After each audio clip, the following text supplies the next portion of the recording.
A man who spent 3 years talking to wolves and frozen rivers walked out of the mountains one night with nothing but a knife, a broken rib, and the quiet certainty that he was going to die before morning. He didn't go looking for salvation. He went looking for a barn. What he found instead was a woman who hadn't spoken to another human being in 4 months and who had every reason in the world to turn him away at gunpoint. She didn't. That decision changed everything for both of them. Drop a comment with the city you're watching from. I want to see how far this story travels. Hit like, stay until the end, and let's get into it. The storm came down from the north the way bad things always did. Without warning, without mercy, and far too fast for a man on foot to outrun. Rhett Calloway had been watching it build for 2 days. He'd seen the color of that sky before, that particular shade of yellow-gray that sat heavy over the mountain ridges like a bruise that hadn't finished forming yet. He'd seen it in '71 when the Black Rock Pass froze solid in October and killed 4 trappers who'd camped too high. He'd seen it the winter after that, when he was 23 and dumb enough to think his own stubbornness could outlast a February blizzard. He was 31 now, old enough to know better, still dumb enough to be standing on the eastern slope of the Callahan Range with 2 strips of dried elk meat, a bedroll that had soaked through at the shoulders, and approximately 4 miles between himself and the valley floor. He started moving. The first mile wasn't bad.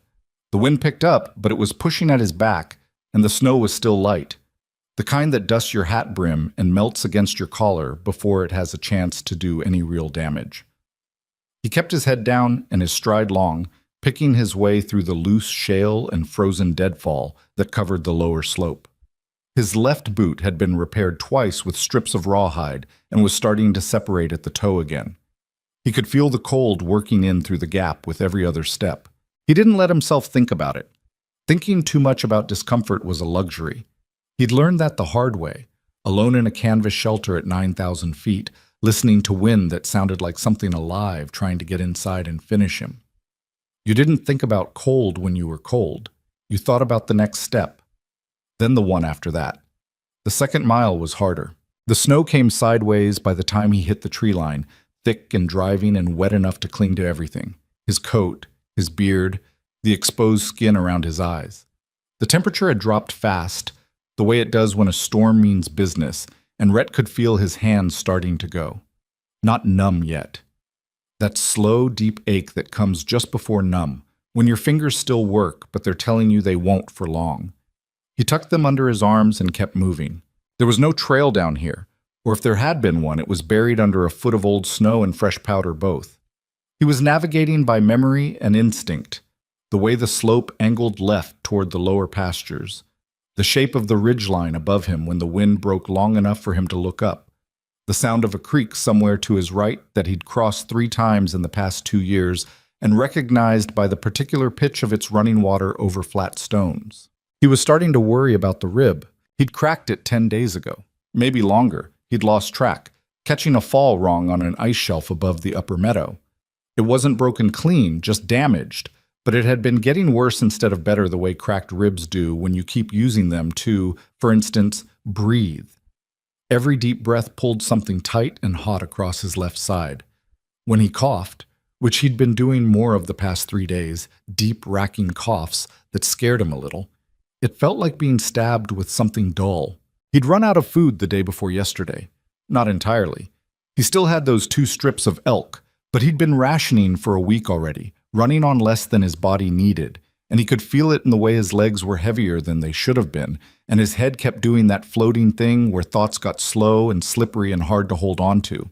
He was in trouble. He knew it the way you know things when you've spent enough time alone in wild country, not as a panic, not as a revelation, just as a fact that sits down next to you and waits. He needed shelter, not preference, not comfort, need, the kind of need that had a hard edge to it. He pushed through a stand of spruce, and the ground leveled out beneath him, and through the white chaos of the storm he saw, barely, maybe 200 yards ahead, the dark outline of a fence line. He stopped walking, blinked the snow out of his eyes. A fence meant someone had been here, recently enough to build one anyway. He stood still for a moment, listening, but the wind swallowed everything, and he couldn't hear much beyond it. He started toward the fence. The barn was to the left of a small house, set back from a dirt track that disappeared into white in both directions.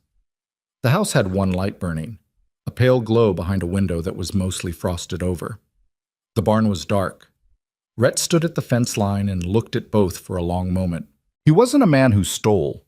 He had a particular hard feeling about theft, the kind that came from having things stolen from him more than once. But he wasn't proud enough to die in a field with shelter 20 feet away. And he wasn't so far gone that he couldn't tell the difference between stealing and surviving. He put one hand on the top fence rail.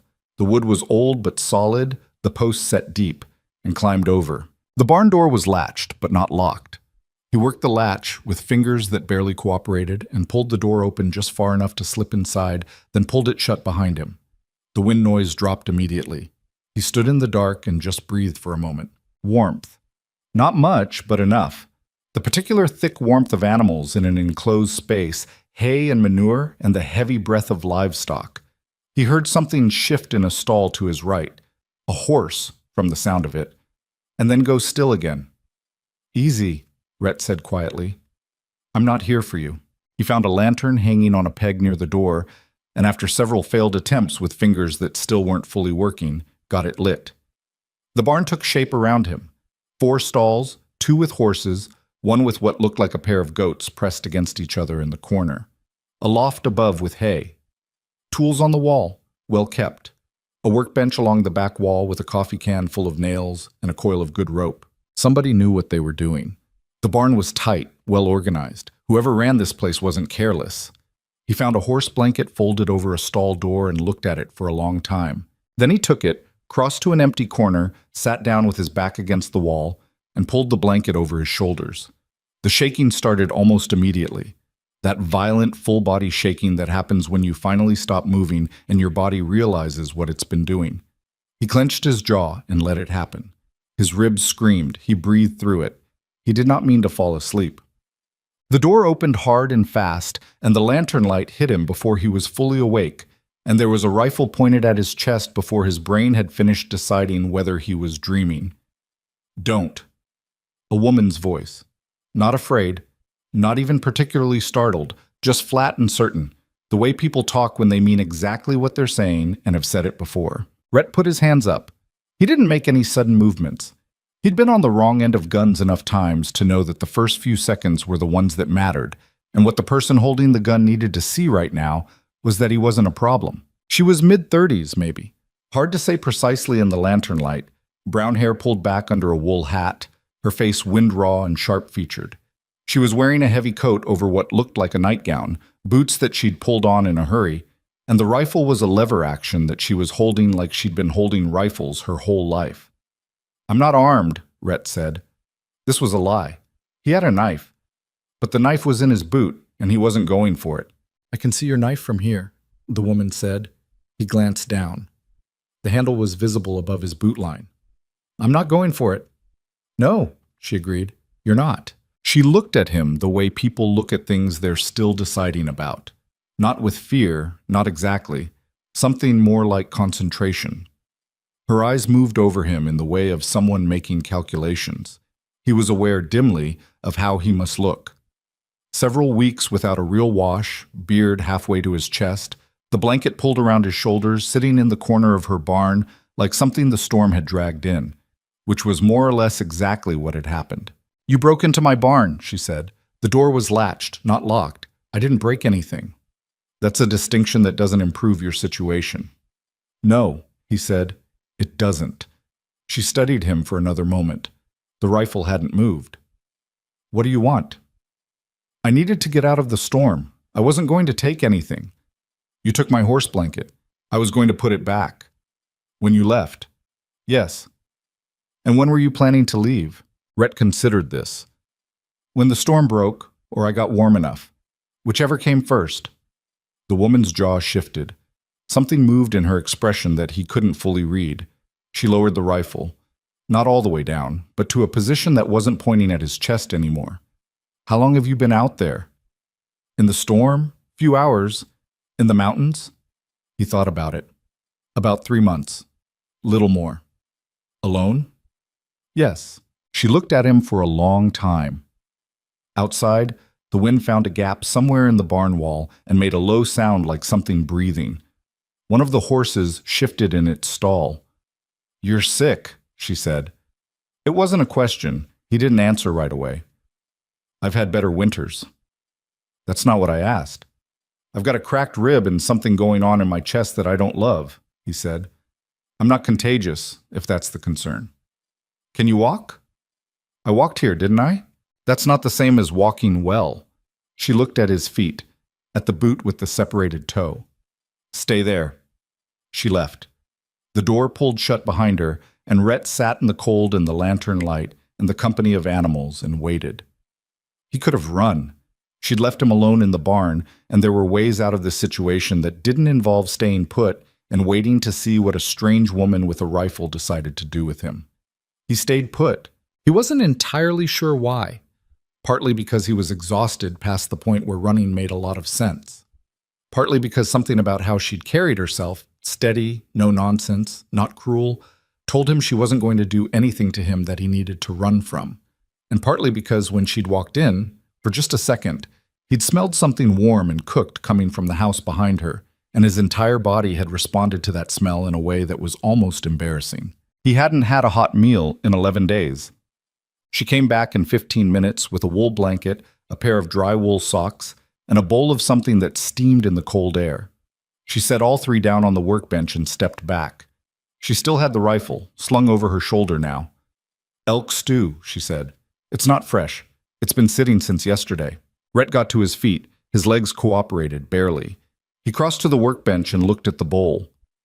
Chunks of dark meat and broth that was thick with something. Turnip, maybe, and some kind of grain. He picked it up with both hands and drank half of it before he remembered that he was being watched. He made himself slow down, set the bowl back on the bench, picked up the spoon she'd brought. "The socks are my husband's," the woman said. "He was about your size." "Was?" Rhett registered the word, but didn't comment on it. "Thank you." "You can sleep in the barn tonight," she said. "There's a cot in the tack room. I'll bring more blankets. In the morning, if the storm breaks, I'd like you gone." "That's fair."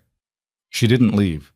She stood there with her arms crossed over her chest, watching him eat with the same assessing look she'd had since she walked in. "What's your name?" "Rhett Calloway." "Eleanor Pike." She said it the way she said everything, direct, no softening. "Were you a trapper? Among other things?" "What other things?" He considered the question. "I've done some hunting, scouting, some work I'd rather not detail in polite company."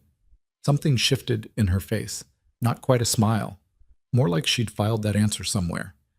"You're from the mountains originally?" "Montana, up toward the High Line. I've been out here." He stopped. "West, generally, for a while." She seemed to understand that a while was all she was getting, because she didn't push. "You said you've been in the mountains 3 months." "About that. Alone." "I said that already." "I know." She was quiet for a moment. "There was a man came through in October. Said there was a man living up in the high country, above the second ridge. Said he'd seen smoke from a camp up there all summer. That was probably me.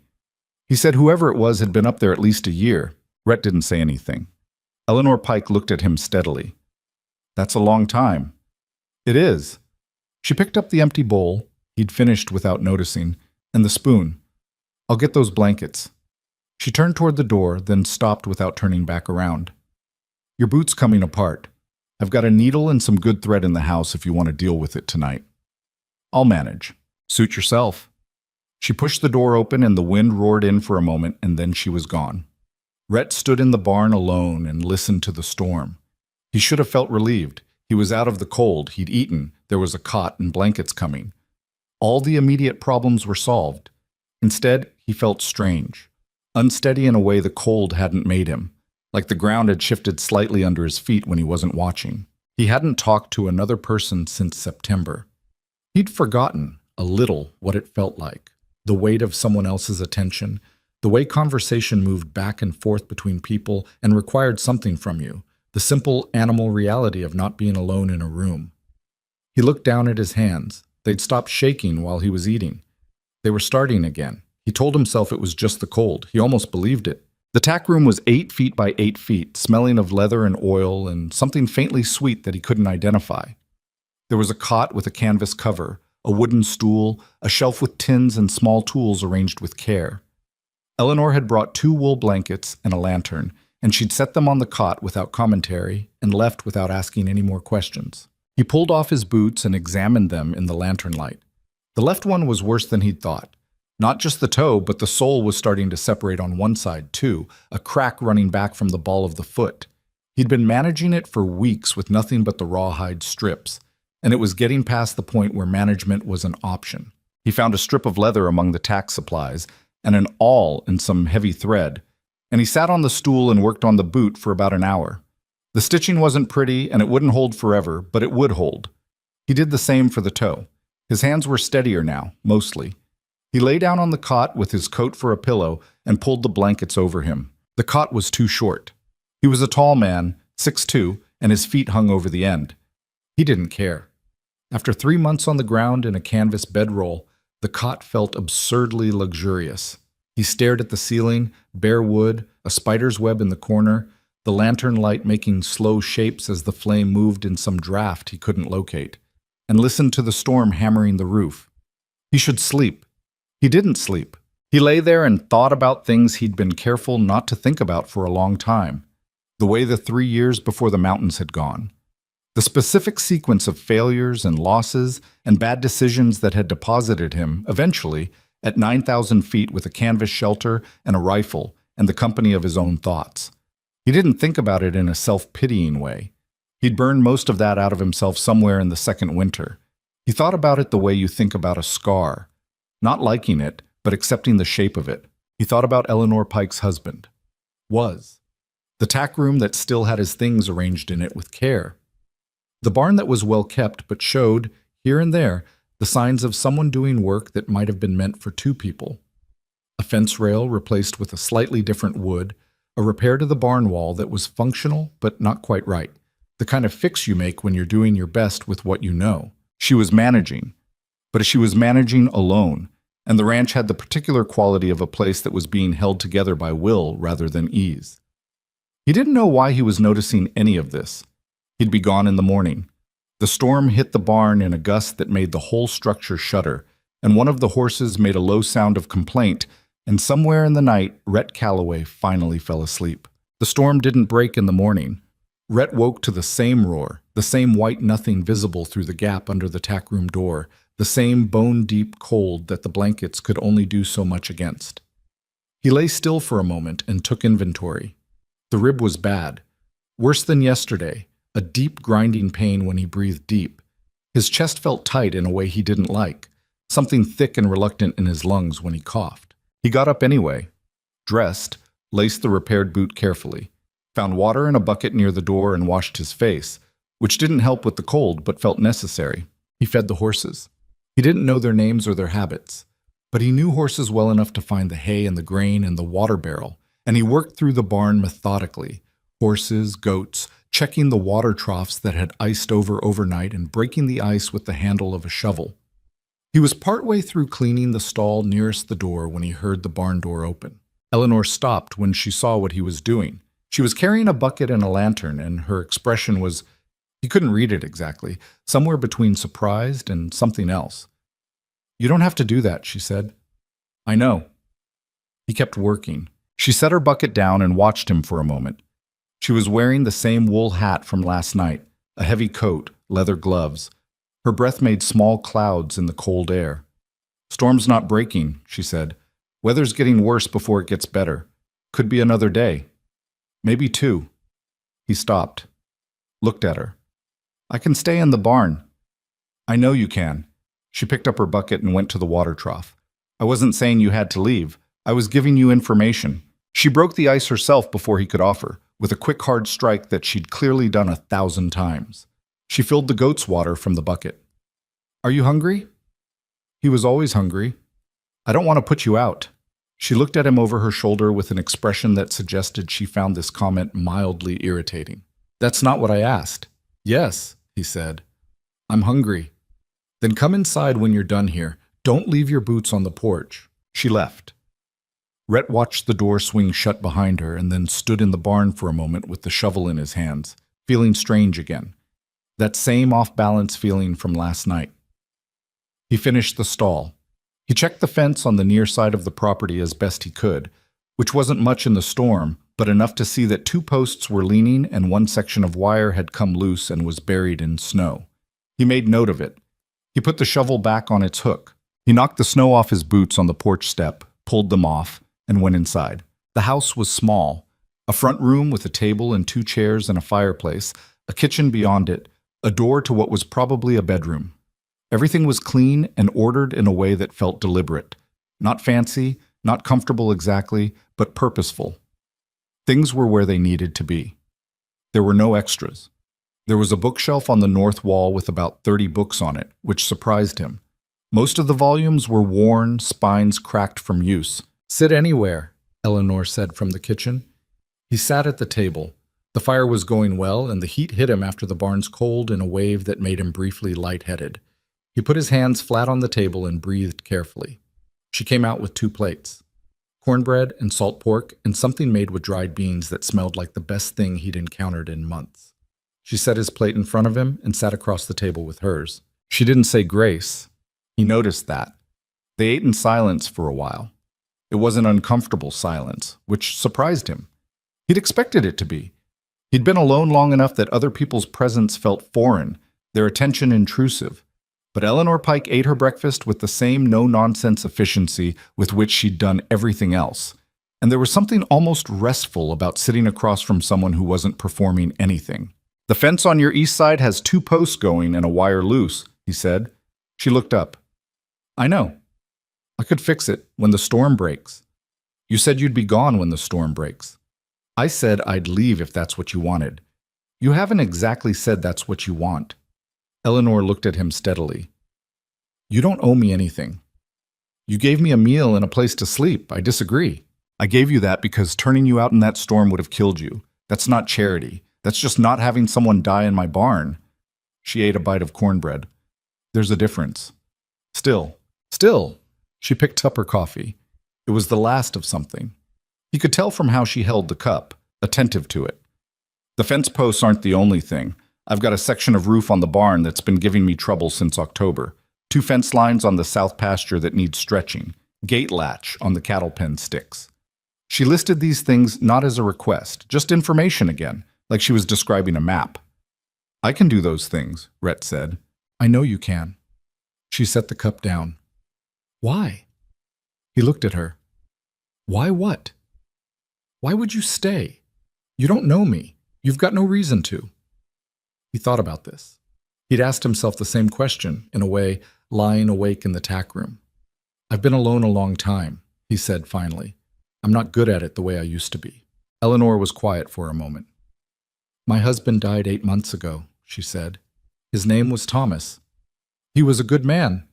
She said this plainly, without drama, like it was important to be accurate about it. "I've been running this place alone since March. I don't need someone to feel sorry for me.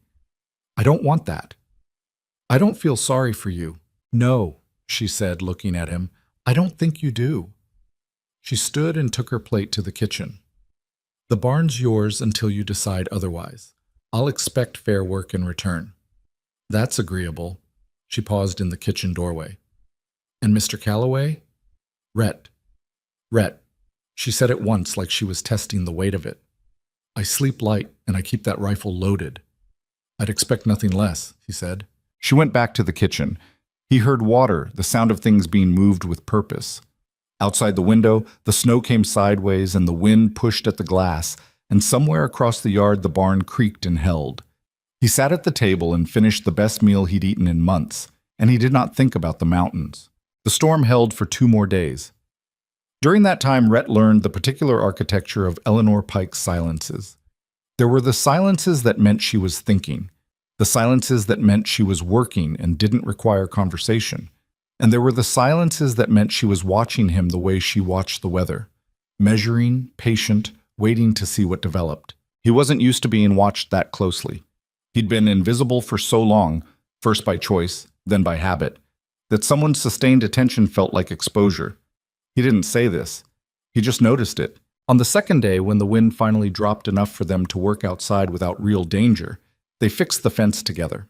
Not because he needed the help. He'd fixed enough fence alone in his life. But because Eleanor appeared beside him in the yard with a post driver and began working the next section before he'd thought to suggest it. They worked without much talking. She was efficient and knew her property, knew exactly where the posts had gone soft and where the wire had the most tension and which sections needed replacing versus just tightening. He'd have expected her to explain things to him, to direct.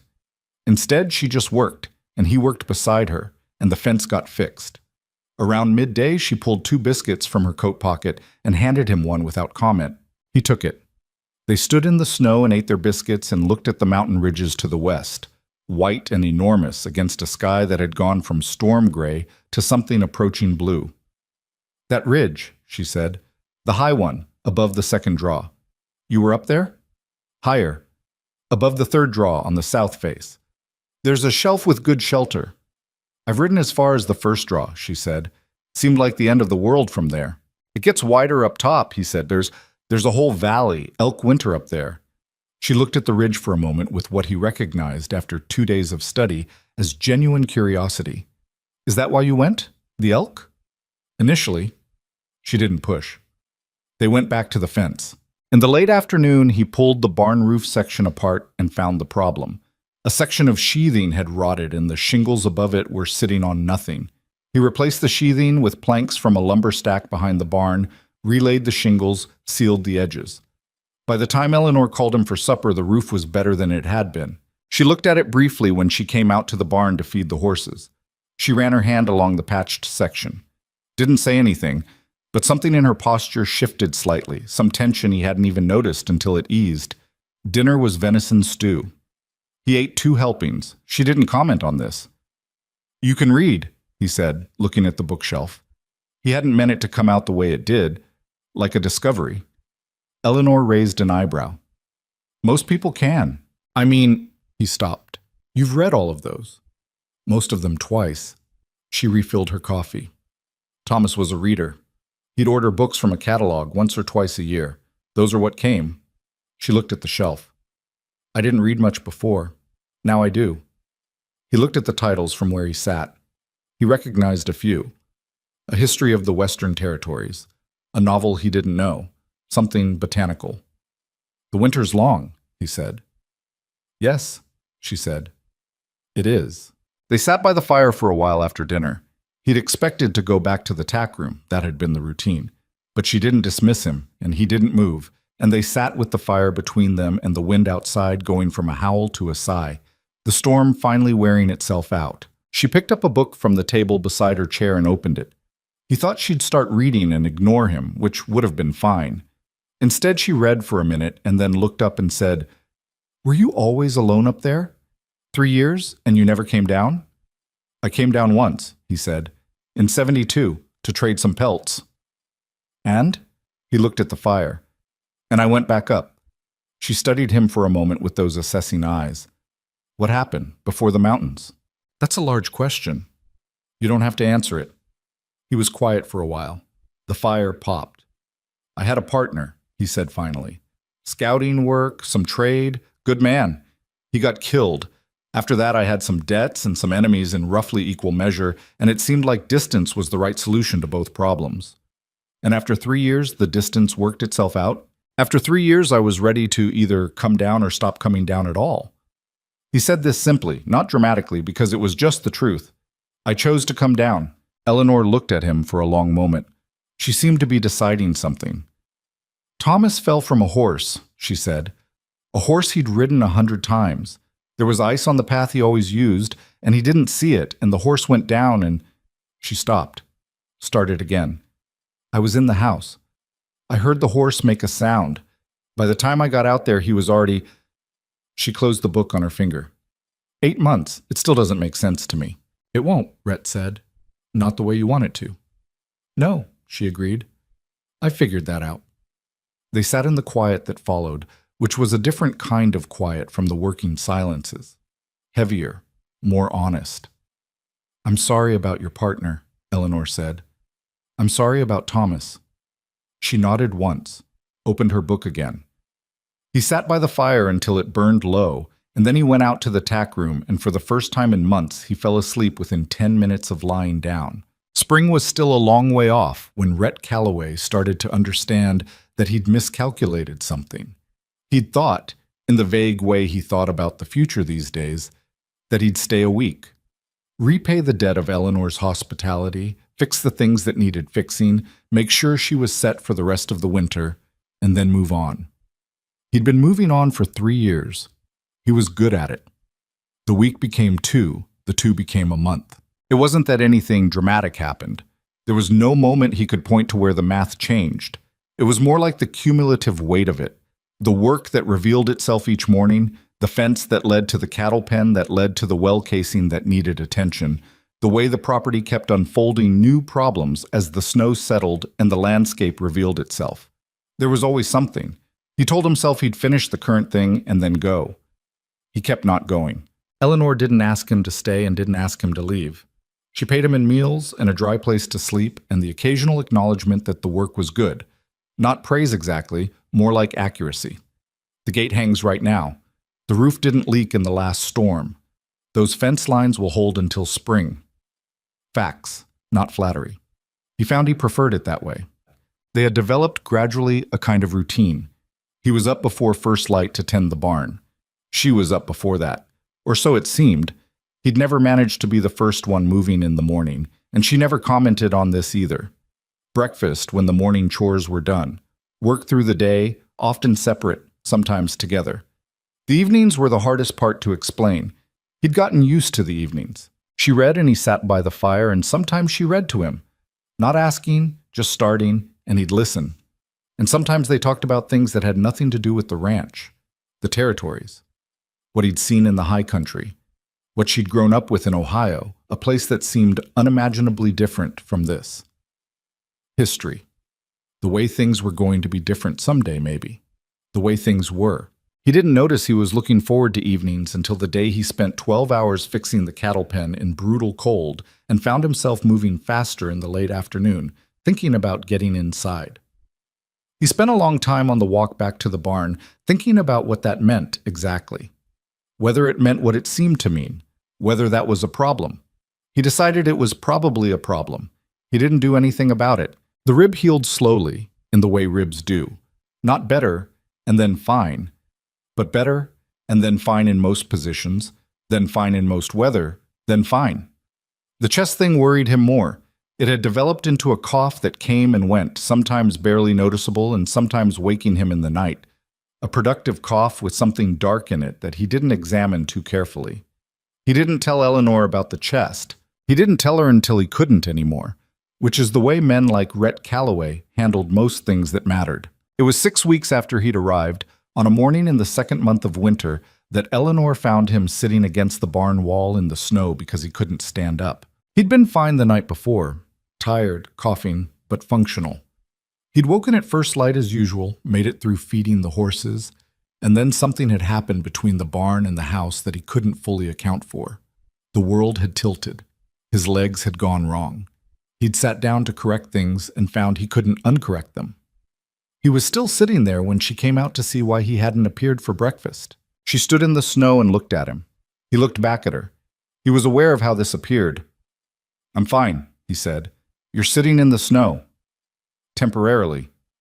She crouched in front of him and put her hand on his forehead. He pulled back, more from instinct than anything else, and she gave him a look that stopped him from pulling back further. "You're burning up," she said. "I'll be fine once I Stop." She stood. "Can you walk if I help you?" "I don't need help." She looked at him without expression for a moment. "Rhett, can you walk if I help you?" He thought about it honestly. "Maybe." "Then we're going inside." She put his arm over her shoulders and helped him up, and she was stronger than he'd expected, or he was lighter than he should have been, or both. They got inside. She put him on the settee by the fire and covered him with the good wool blanket from the bedroom. He recognized it, and she went to the kitchen. She came back with water and made him drink it. Then she looked at his chest with the particular focused attention she brought to problems. "How long has there been a cough?" "While." "How long, Rhett?" "Since the mountains." Her expression didn't change exactly, but something behind her eyes went very still. "Since the mountains. You've been sick since you got here." It wasn't this bad. It's an infection, she said. Probably in your lungs. Why didn't you say something? He didn't have a good answer to that. He told himself he was managing it. He told himself it would pass on its own. He told himself he didn't want to be a burden on a woman who had enough problems, and he told himself that if he admitted he was sick, she might send him away, which had somehow become the worst option. He didn't say any of this. Because I thought it would pass, he said. Eleanor looked at him with an expression he hadn't seen from her before. Not anger exactly, more like exasperation carried on top of something deeper that he didn't know how to name. She was quiet for a moment. I have some things, she said finally. Thomas had a constitution like yours. Didn't say anything until he fell down. She stood. You're going to stay there and not do anything stupid, and I'm going to do what I can. You don't have to. I know I don't have to. She stopped in the kitchen doorway. That's not actually a relevant consideration. She had willow bark tea and a poultice that smelled like something she'd made herself from dried herbs in a tin on the kitchen shelf. She had clean cloth for the compress she put on his chest. She had a determined efficiency that allowed no argument and very little conversation. And Rhett Calloway lay on the settee by the fire and let himself be taken care of for the first time in so long he couldn't remember. He was not prepared for how much it affected him. He lay under the wool blanket, listening to Eleanor move around the house.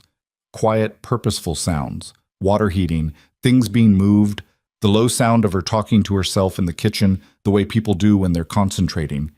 And something in his chest that had nothing to do with the infection felt like it was cracking open. He closed his eyes. He didn't cry. He came closer to it than he'd been in years. He stayed on the settee for 3 days. Eleanor slept in the chair beside the fire the first night, which he knew because he woke in the dark and she was there, asleep with her head tilted against the chair back and the rifle leaned against the wall beside her. He lay very still for a long time and looked at the fire and didn't let himself think about what that meant. The infection broke on the 4th day. He woke with his nightshirt soaked through and the fever gone and a hunger so intense it was almost painful. Eleanor gave him a bowl of broth and a piece of cornbread and watched him eat with the careful attention of someone who's been watching for signs. Better, she said. Not a question. Yes. Good. She picked up the bowl. The south fence is going to need attention next week. The snow weight's been pulling at the wire. He almost laughed. He caught it in time. I'll look at it. You'll rest today and look at it tomorrow. Eleanor, 1 day, she said. That's all I'm asking for. He rested for 1 day. He looked at the fence the morning after. He fixed it by noon. She looked at it when she came out, ran her hand along the wire the same way she'd run it along the roof patch. Said nothing. Went back to the house. He stood in the snow by the fence and felt the cold on his face and the solid hold of the repaired wire in his hands, and thought that he had been wrong earlier when he'd decided this was probably a problem. It was definitely a problem. He didn't do anything about it. He went back to work. February came in mean and stayed that way. The cold that settled over the valley in the 2nd month of winter was a different creature from the storm that had driven Rhett to Eleanor's barn. That storm had been violent and loud, the kind that announced itself and moved on. This was something quieter and more patient, a cold that sat down in the bones of the land and stayed there, dropping temperatures at night to the point where the water in the barn troughs froze through in hours, and the cattle pressed against each other in the pen, and the smoke from Eleanor's chimney went straight up in the dead air like a white line drawn against a gray sky. Rhett had stopped counting days. He'd started to measure time differently. By work completed, by repairs made, by the slow accumulation of small things that added up to the ranch being more solid than it had been when he arrived. He fixed the south fence. He patched the place on the barn's east wall where the boards had warped and left a gap big enough to let in a draft that the animals didn't need. He rebuilt the broken hinge on the cattle gate, not with the replacement hinge Eleanor had tried to make work for 2 months, but with a better one he fashioned from scrap iron using the small forge in the corner of the barn that he hadn't touched initially because it didn't seem like his place to touch it. He'd asked her first. Thomas used it for small things, she'd said, and then she'd gone back to what she was doing, which meant yes. He used the forge. He made the hinge. He hung it, and it worked, and the gate swung clean for the first time in a season. Eleanor ran her hand along it the way she always did with his repairs. A single pass, deliberate, like a person reading something. She nodded once and went inside. He'd learned by now that the nod meant more than it looked like. The thing between them was harder to describe than a friendship and less dramatic than people in stories usually made such things out to be. It was built out of mornings and cold air and shared work and the particular intimacy of two people who saw each other at their least composed, tired, frustrated, sweating in the cold, making mistakes and fixing them. Eleanor burned the cornbread twice in 1 week and didn't mention it. He dropped an entire load of split wood off the porch when the stack gave way and spent 40 minutes restacking it in the dark, cursing low and steady under his breath. She heard him from inside. She didn't come out, but when he came in, she handed him a cup of coffee without comment. He appreciated the lack of comment more than he could have easily explained. There were things he was still figuring out about her. She was not a soft woman, not in any way he could identify. But she was not hard in the way hard women usually were, the kind of hard that was really just armor laid on over something that had been hurt. Eleanor's toughness seemed to go all the way through. It was the toughness of someone who had decided what mattered and built herself around that decision and didn't waste a lot of energy on the rest. She cried once, in the 6 weeks of February and into March. He heard her from the tack room, late at night, the sound muffled but unmistakable. He lay still on his cot and stared at the ceiling and did not go to the house. In the morning, she was up before him as always, making breakfast. And when he came in, she looked exactly as she always looked, and he said nothing, and she said nothing, and they ate their eggs in the particular silence that meant both of them understood what wasn't being said. He respected that too. What he hadn't counted on, what he hadn't prepared himself for, was the way the cold evenings by the fire were slowly doing something to his defenses that all the mountain winters hadn't managed. He'd been armored against the wilderness. He hadn't been armored against a woman who read him passages from a history of the Western Territories and argued with the author's conclusions. "He's wrong about the Blackfoot," she said one night, not looking up from the book. "He writes about them like they were just obstacles, like the land was empty before." "It wasn't empty," Rhett said. "No, it wasn't." She turned a page. "Did you ever—" She stopped. "Did I ever what?" She looked up. "In the mountains. Did you have any— I don't know how to ask this without it sounding like something it's not. Ask it anyway. Did you ever feel like you were intruding?" She paused. "On the land, on the animals, like you were somewhere you didn't entirely belong." He thought about it seriously, the way she seemed to think about things she asked him. "Yes," he said. "The first year. After that, it felt more like, understanding the terms. Like the wilderness wasn't welcoming me, but it wasn't rejecting me either. I just had to know my place in it." She looked at him for a moment. "That's a better answer than I expected." "Did you expect a bad answer?" "I expected a shorter one." She went back to the book. He watched the fire for a while, and the thing in his chest that had been cracking open since she'd nursed him through the infection cracked a little further. He didn't say anything about it. He had sense enough to know that the timing was wrong, the situation was wrong, and more practically, that he was a man with nothing to offer except a good back and a working knowledge of the wilderness, living in a woman's tack room, fixing her fences. He was not under any illusions about what that amounted to. But the evenings kept happening, and he kept not being armored against them. The cattle were the next crisis. He'd been watching the heifer in the far pen for 3 days, the way she stood apart from the others, the way she moved when she moved, something in her eyes that wasn't right. He'd said something to Eleanor about it on a Tuesday. "I know," Eleanor had said. "I've been watching her too. She was sick in the fall. I thought she'd pulled through." "She hasn't pulled through," he said, which was a harder thing to say than it sounds because Eleanor had 9 cattle and could not afford to lose one. "I know that too," Eleanor said. They separated the heifer from the others. Eleanor knew more about cattle medicine than he did, which he admitted straight out and without embarrassment because there was no point pretending otherwise. She had a tin of remedies and a book with dense print that she consulted at the kitchen table, and she went out twice a day and he went with her because 4 hands were better than 2 when an animal was down. The heifer died on a Thursday night. Eleanor came in from the barn with snow on her coat and her jaw set in a line, and she stood in the kitchen for a moment with her back to him. He waited.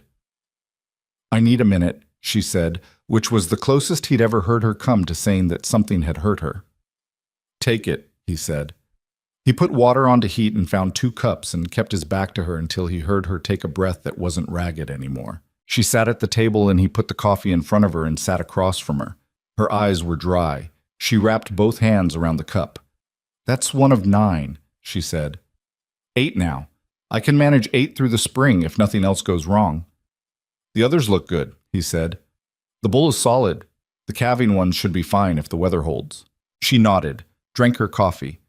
"Thomas would have—" She stopped, started differently. "He would have been upset about the heifer.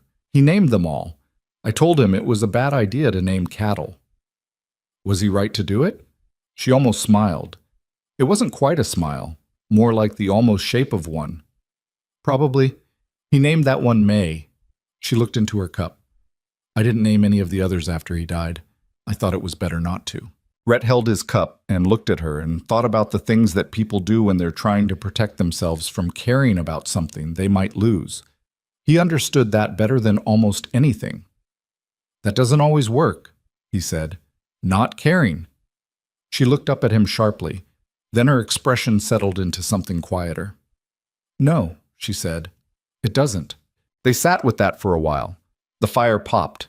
Somewhere outside, a coyote made a sound far enough away to be harmless. Eleanor finished her coffee and stood up and said goodnight and went to her room, and Rhett went out to the barn to make sure the remaining cattle were settled, and he stood in the dark with the warm animal smell around him and the cold pressing at the walls, and he stayed out there longer than he needed to. March came. The cold did not break. It never broke clean. It just started to doubt itself. A degree warmer here and a degree there. The sun lasting 20 minutes longer each day. The snow began to consolidate, to get heavy and wet where it had been dry and light, and underneath it the ground was starting to wake up in the slow, reluctant way of ground that's been frozen for months. Rhett's wound reappeared. He hadn't thought about it as a wound exactly, more as a fact, the way the boot had been a fact, and the cracked rib had been a fact. In the high country, 2 winters ago, he'd caught the edge of a trap someone had set wrong, a steel jaw that had closed on his left forearm and left a deep gash that he'd closed himself with rawhide thread. It had healed wrong. He'd known at the time it had healed wrong, but there hadn't been much he could do about it at 9,000 feet in a canvas shelter in January, so he'd managed it and moved on. In the warming days of early March, the skin around the old scar began to go red and hot, and then swollen. He noticed it on a Wednesday. He told himself it was nothing. He kept working. By Friday, the swelling had moved up his arm toward the elbow, and he was running a fever by noon, and Eleanor found him at the workbench staring at a piece of tack he'd been meaning to repair. Not repairing it, not doing anything, just sitting. "How long?" she said without preamble. "Since Wednesday." He expected anger. He deserved it. She just looked at the arm and pushed up his sleeve without asking permission, and he let her, and she looked at the inflamed track running up his forearm with the expression of someone confronting a difficult problem. "This is infected deep," she said. "This isn't a new infection.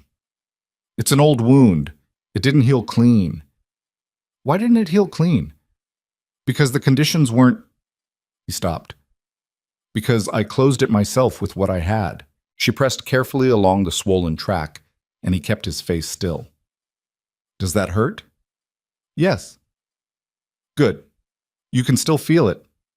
She pulled his sleeve back down. She was quiet for a moment, standing there with her hand still on his arm, and he could feel the warmth of her through the shirt fabric.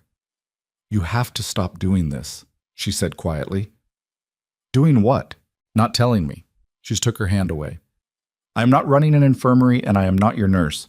But I cannot help what I don't know about, Rhett, and you—" She paused. "You keep deciding what I need to know. That is not your decision to make." He sat with that for a moment. She was right. He knew she was right. He also knew why he did it, and the knowing didn't make it easy to stop. He'd been managing alone so long that asking for anything felt like failing, and he didn't know how to separate the two things properly. "You're right," he said. She seemed briefly surprised that he'd said it. "I know I am."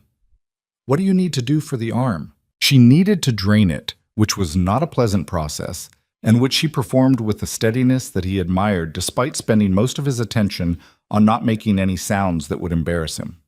She had a small knife she kept sharp and a clean cloth. and she worked with the precision of someone who had done difficult physical things alone and learned that composure was a practical tool. When it was done, he felt considerably worse than before, which was apparently normal. "You're going to feel like that for a day or two," she said, wrapping the arm. "Then you should start feeling better. If you don't start feeling better, tell me immediately. Don't wait until you fall over somewhere." "I won't." She tied off the wrapping and looked at him. "I mean it." "I know you mean it." She held his gaze for a second longer than was strictly necessary for the conversation they were having. Then she stood and took the cloth and the knife to the kitchen. He stayed at the workbench. His arm throbbed. The fever made the edges of things slightly soft. He sat there and thought about what she'd said. "You keep deciding what I need to know," and how it had felt like more than just frustration with him about the arm, like something she'd been holding for a while and had finally said. He was in her house, in her barn, in her evenings, in her mornings, and he'd been trying very hard to take up only exactly as much space as was required, and no more. And what she was telling him was that this approach was its own kind of problem. He was still thinking about this 2 days later when the fever broke and the arm started to heal, and Eleanor brought him soup that was better than anything she'd presented as an exceptional effort, which told him she'd put some care into it, and he ate every drop and said thank you, and she said, "You're welcome," and went to feed the horses. He watched her cross the yard from the window.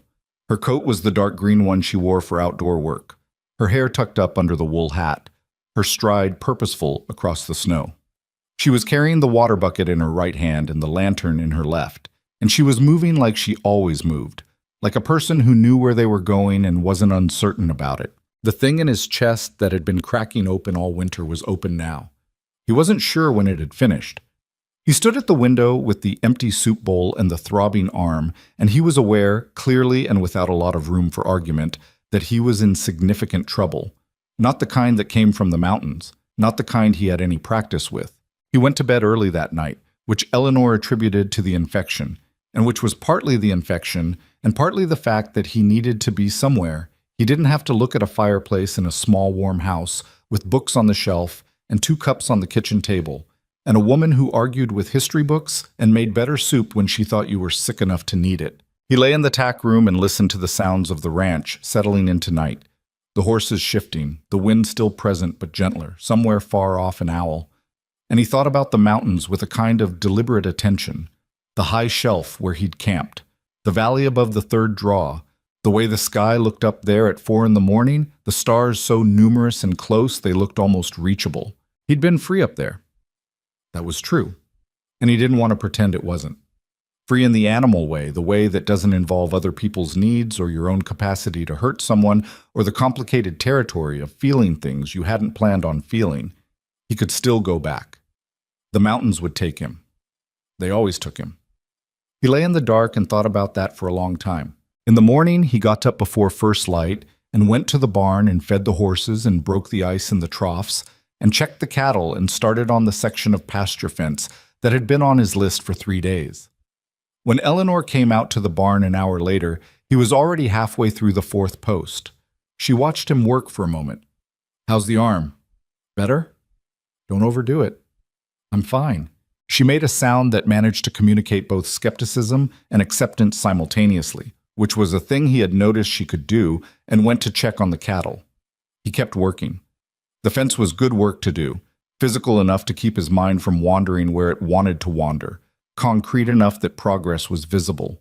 Post by post, wire pulled and secured, the familiar rhythm of work that he understood and that asked nothing from him except effort. He was 3/4 done when Eleanor appeared beside him with a fence stretcher and took the far end of the wire without being asked. They worked the last section together. Neither of them said much. The sun was out for the first time in 4 days, pale and not particularly warm but present, and it caught the snow and the wire and the breath coming off both of them in small clouds. When the last section was secured, she tested the tension with her gloved hand and then stepped back and looked at the fence line, running straight and tight to the corner post. "Good," she said. He coiled the leftover wire. "I'll look at the north pasture next. There's a section up there that went in soft last fall. I've been meaning to—" "Rhett." Her voice stopped him. Not loud, just definite. He looked at her. She was looking back at him with the steady assessing look she'd had since the night she walked into the barn with a rifle and found him in the corner, but there was something different in it now. Something she'd decided to stop calculating about. "I don't know what you're planning," she said. "When spring comes, whether you're planning to stay or go or what you're thinking about any of it, and I'm not asking you to tell me." She paused. "But I want you to know that the work you've done here it matters. The ranch is better than it was, and She stopped, started again, and he could see the effort it cost her, this woman who was careful with words. "I'm not the same as I was in the fall, and I think you might know what I mean by that." He held her gaze. "I think I do." She nodded, once, the nod that meant more than it looked like. She picked up her tools and walked back toward the barn, and Rhett Calloway stood in the thin March sunlight by the fence they'd built together and looked out at the White Valley and the dark mountain ridges beyond it, and he did not make any decisions yet. But he stayed where he was, and that was something. The thing about spring mud is that it made sound travel differently. Rhett noticed this on the first real thaw day in late March, when the ground went from frozen solid to soft and giving in the space of about 48 hours, and suddenly he could hear things he hadn't been able to hear all winter. The creek running fast and high 2 fields over, the particular sucking sound his boots made crossing the yard, and on a Tuesday morning when the sky was that pale, uncertain blue of early spring, and Eleanor was inside making bread, the sound of horses coming up the track from the valley road. He was on the barn roof when he heard them. He'd been up there since dawn working on the last section of sheathing that had been giving trouble, and from that height he could see a good quarter-mile down the track before it bent around the stand of cottonwoods. He saw the riders before they saw him, 4 of them. He stayed still on the roof and watched them come. They were riding the way men ride when they're not in a hurry because they're not expecting any trouble. Loose in the saddle, spread out across the track, one of them saying something that made the man beside him laugh. They had the look of men who'd been outdoors a long time, but not in the clean way of trappers or hunters. Something about the way they held themselves, the way their eyes were already moving over the property before they'd even made the gate, taking inventory. Rhett was down off the roof in under a minute.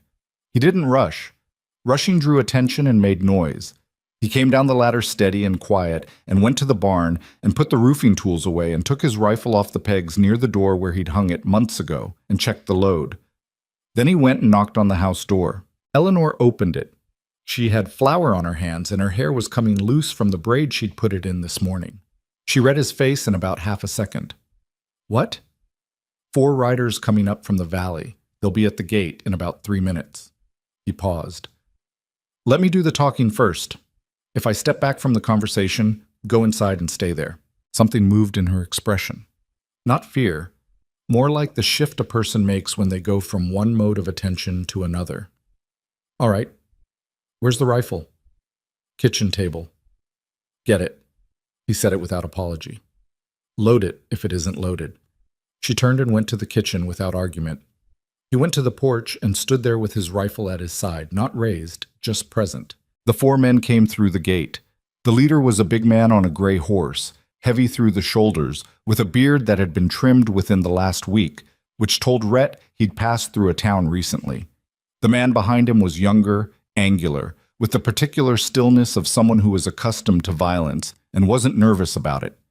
The other 2 were less distinct, followers rather than principals, the kind of men who rode with a certain type because the certain type made decisions so they didn't have to. They pulled up in the yard about 20 feet from the porch. "Morning," the big man said. His voice was friendly. His eyes weren't. They went straight to Rhett, then to the rifle, then past Rhett toward the house. "Didn't expect to see a man here." "Here I am," Rhett said. The big man smiled. It was the kind of smile that's a test. "We've been riding since yesterday, looking for a place to rest up, maybe water the horses. Thought this might be a widow's spread." "You thought wrong." The young angular man's attention sharpened slightly. The big man's smile didn't change. "That's so. You the owner?" "I'm the man you're talking to." One of the 2 in back made a sound, not quite a laugh, somewhere between amusement and contempt. The big man shifted in his saddle. "No offense intended, friend. We're just tired men looking for a rest. Wondered if the lady of the house might spare some water and maybe a meal. There's a creek half a mile east, Rhett said. You can water the horses there. There's no meal to spare. The big man looked at him for a long moment. The test was still running. Rhett kept his face level and his rifle where it was, and met the man's eyes without aggression and without backing down, which was its own language that men like the big man generally understood. You don't seem real neighborly, the big man said. I'm honest, Rhett said. There's a difference. A silence fell over the yard. The horses shifted. Somewhere in the pasture, one of the cattle made a sound. Rhett was aware, without looking, that the front door had opened behind him, just barely, just enough for someone to see through. The big man looked at the house again. Something in his face settled, not away from confrontation but toward a different calculation of it. Well, he said, we'll leave you be. He pulled his horse's head around. The young angular man held a half-second longer, looking at Rhett with those flat, careful eyes, and then followed. Rhett stood on the porch and watched them ride back down the track until they went around the cottonwoods and out of sight. He stood there another minute after that. Eleanor came out behind him. She stood at his shoulder and looked at the empty track. They'll be back, Rhett said. I know, she said. I could see their faces. He looked at her. She was holding the rifle across her chest, not white-knuckled, just holding it. Her expression was composed and a little pale beneath the surface. You've seen men like that before, he said. Once. Before Thomas. She didn't elaborate, and he didn't ask. What do we do? Tonight, I want the cattle in the near pen, not the far pasture. I want the horses in the barn with the door latched, and I want you sleeping with that rifle loaded beside you. Where will you be? Close. She looked at him. That's not an answer. I'll be in the barn, he said. I can see the track from the hayloft window. If they come back, I'll hear them before they reach the yard. She was quiet for a moment. There's 4 of them. There are, he said, and one of you. And one of you, he said, which changes the calculation somewhat. She held his gaze with a look that was measuring and also something else. Something he recognized because he'd seen it in her since that first night when she'd come into the barn with a rifle and assessed him in about 45 seconds. She was deciding how much to trust what she was seeing. All right, she said, I'll bring the cattle in. He went back to the barn to get the horses. They moved through the rest of the afternoon with a quiet efficiency that felt different from their usual working silences, tighter, more deliberate. She took the near pasture, he took the far. They got everything under cover before dark without having to discuss the order of it. At supper, neither of them talked about the riders directly. They talked about the north pasture fence that still needed attention and whether the calving heifer was ready and the seed order Eleanor needed to make before May. Practical things. Things that assumed a future where the ranch was still standing and the fence still needed fixing. He noticed she'd made extra cornbread. She noticed him noticing and said, "In case we're up all night," without looking at him, and he said, "Good thinking," and they ate. He went to the barn when the last light left the sky. He climbed to the hayloft and settled himself by the window with the rifle across his knees and the cornbread in his coat pocket, and the cold coming up through the floorboards in a way that reminded him, uncomfortably and accurately, of many other nights in many other cold places where he'd been waiting to see what was going to happen. The difference, he thought, was that he'd been waiting for those other things alone. That the thing he was watching over now was not just timber and wire and livestock, but a kitchen with flour dust still on the counter and a bookshelf with 30 volumes with cracked spines and a woman who argued with history books and had been up since before dawn and who was now somewhere in that dark house either sleeping or not sleeping. He didn't feel the cold the way he might have expected. They came at 2 a.m. He heard the horses on the track before they reached the gate, the mud sucking at the hooves in a rhythm that was unmistakable once you were listening for it. 4 horses. He counted by sound, which was a skill he'd developed out of necessity and had never been particularly glad he had until now. He didn't move from the window. He watched the gate, and after 2 minutes the shapes of 4 men materialized out of the dark, moving slower than they had in the morning, more deliberate. They'd left the horses somewhere on the track. He couldn't hear the animals anymore, and they were on foot crossing the yard toward the house. Rhett came down from the loft in the dark without a light. He knew the barn by feel now, the position of every tool, every post, every hay bale, and he moved through it quickly and quietly and was out the side door and around the back of the barn before the four men had crossed half the yard. He came around the far corner of the barn and stopped. The big man was at the porch steps. One of the followers was moving toward the cattle pen. The angular young man was between the house and the barn, which put him about 30 feet from Rhett's position, and the fourth man was hanging back near the gate. Rhett stepped into the open. "That's far enough," he said. His voice was quiet. He hadn't shouted it. He'd said it the way you say something you mean, without embellishment. And the four men went still in the way that people go still when they've been caught at something and their brains are running the immediate calculation of their options.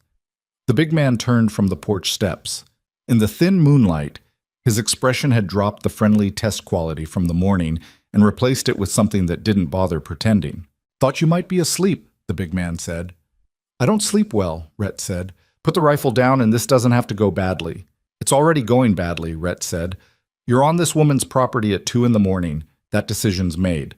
The only question left is how this ends." The angular young man moved, not toward Rhett, sideways toward the barn door, trying to change the geometry. Rhett shifted without thinking, turning enough to keep the young man in his vision without losing the big man, and said, "Stop moving," and the young man stopped. The follower near the cattle pen had gone still, too, watching. The fourth man by the gate hadn't moved at all. There was a long moment where the whole yard held its breath. The cattle were nervous, shifting in the pen. The horses in the barn had caught the tension, and one of them was making small sounds of complaint. Then the house door opened, and Eleanor stepped onto the porch. She'd pulled her coat over her nightgown, and she was holding the lever action, and she came out the door and took a position at the top of the porch steps without hesitation, like she'd decided exactly where she was going to stand and had no uncertainty about it. "There are 2 rifles," she said clearly. "You can count." The big man looked at her. Something shifted in his expression. Not fear exactly, but the rapid recalculation of a man who'd been certain of something and had just found out he was wrong. He'd come here expecting a widow alone, or a widow with some soft man who could be talked past. He was looking at neither of those things. "Lady," he started. "No," Eleanor said. "You don't get to talk. You came here in the dark. You don't get to talk." The man by the gate made a decision then. Rhett could see it in the set of his shoulders a half-second before it happened, and started to bring up his rifle, and Rhett moved. He crossed the distance fast, faster than a man of his size usually moved, and what happened in the next 30 seconds was not neat or controlled or anything like the way violence looks in stories. It was loud and confused, and it hurt. The man by the gate got his rifle up, but not level before Rhett hit him, and they went down together into the mud. The rifle discharged into the dirt, a sound that split the night open. Rhett got his arm around the man's neck and held it until the man went still. Then he was up again. The big man had moved toward Eleanor, and Eleanor had put the muzzle of the lever action against his chest and said something Rhett couldn't hear from across the yard, and the big man had both hands up. The angular young man had run. Rhett could hear him moving fast toward the track, the mud and his urgency making him loud. The follower near the cattle pen followed without a word, just turned and went, like a man who'd made a rapid decision about what he was willing to be involved in. The man on the ground was breathing. Rhett retrieved his rifle from the mud and stood over him. "Get up," he said. "Get up and get on your horse and ride east until you're out of this valley. If I see you again, I won't make the same choices I'm making right now." The man got up. He was younger than he'd seemed. He looked at Rhett with something in his face that wasn't quite anger and wasn't quite fear, more like genuine surprise at how wrong the night had gone. He walked toward the gate without looking back. Rhett turned. The big man was still standing with his hands up and Eleanor's rifle in his chest, and Eleanor looking at him with an expression that was completely steady, which was more frightening, Rhett knew, than any amount of visible anger. "Your friend's gone," Rhett said. "The other 2 won't come back." He let that sit for a moment. "You should go." The big man looked between Rhett and Eleanor, and whatever math he was doing came out the same way as his friends, badly. He dropped his hands slowly. He walked backward 2 steps, then turned and went to the gate. They heard him on the track for a while, and then they didn't. The yard was quiet. The cattle had settled. The horses in the barn were still making sounds. Rhett stood in the mud with the rifle in his hands and felt the adrenaline starting its slow recession, the way it always did. Everything getting a little heavier, a little more real. His knuckles were scraped from the ground, he noticed. His knee had hit something hard when they went down. He became aware that Eleanor was looking at him. She was still on the porch steps. The rifle was at her side now. She was looking at him with an expression he hadn't seen from her before and couldn't fully read in the dark, something that lived in the space between relief and something harder to name. He walked toward the porch, stopped at the bottom of the steps. "You're bleeding," she said. Her voice was level, but there was something underneath it that wasn't. He looked at his hand, the scraped knuckles, a cut along the back of his palm that he didn't remember getting. "It's nothing." She came down one step so they were closer to level. She was looking at his face with that particular attention of hers, the measuring look that had become familiar enough to feel he could only think of it this way, like something he looked forward to. "Are you all right?" she said, and the way she asked it wasn't the way you ask when the answer is probably fine. It was the way you ask when you actually need to know. "Yes," he said. Then, because she'd asked him to stop deciding what she needed to know, more or less, she nodded. She put one hand briefly on his arm, just for a second, just a light press above the elbow, and then she took it away and went back up the steps. "Come inside," she said. "I'll look at that hand." He followed her in. She lit the lamp on the kitchen table and he sat in the chair that had become, over the past 3 months, his chair. And she brought a cloth and the tin of remedies and sat across from him and looked at his hand with the same practical attention she brought to every problem. "It's not deep," she said, cleaning the cut. "It'll close fine on its own." "I know." She worked in silence for a moment. The lamp made the kitchen warm and small. Outside, the night was completely quiet now. "That man," she said without looking up. "He would have hurt you if he could have." "Yes." "And the other 3? "Yes." She looked up from his hand then. She was very close. This was the closest they'd been to each other since she'd nursed him through the infection.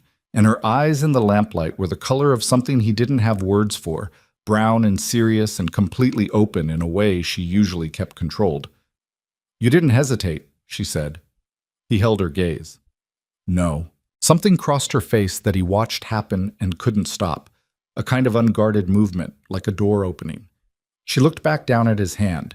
She tied off the clean cloth she'd wrapped it in with a precise knot.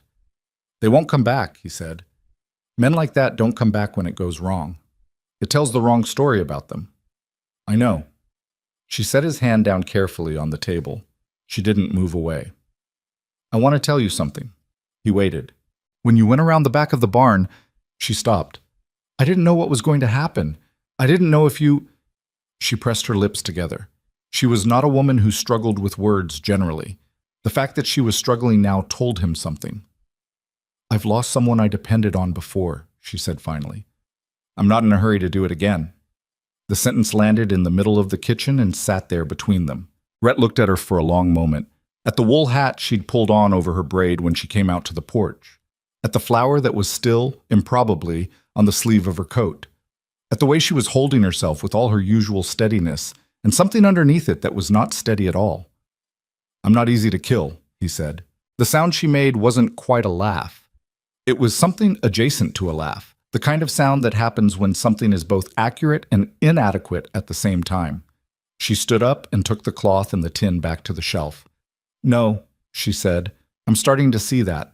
He sat at the table in the lamplight with his wrapped hand resting on the table and the night quiet outside and the fire burning low in the other room, and he thought that 3 months ago he had walked into a barn in a snowstorm looking for a place to get out of the cold, and something had happened since then that he hadn't planned on and couldn't fully account for, and didn't, if he was being honest with himself in the way that the best and worst moments sometimes require, want to walk away from.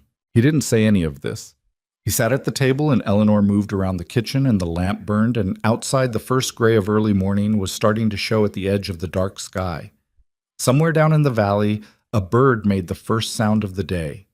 Some small, ordinary bird starting its morning without any knowledge of what had happened in this yard a few hours before. Rhett looked at his wrapped hand. He looked at the kitchen, at the flour on the counter, and the 2 cups by the wash basin, and the books visible through the doorway to the front room. He thought about the mountains, not the way he used to think about them, as a destination or a refuge or the place where he'd gone to stop feeling things. He thought about them the way you think about somewhere you've been, clearly, accurately, with proper distance. He was still thinking when Eleanor set a cup of coffee in front of him and sat down across the table with her own, and the morning came in quiet and cold and entirely ordinary through the kitchen window. And for the first time in longer than he could properly remember, Rhett Calloway was exactly where he was supposed to be and not reaching for somewhere else. He started packing 3 days after the writers left. Not because Eleanor asked him to.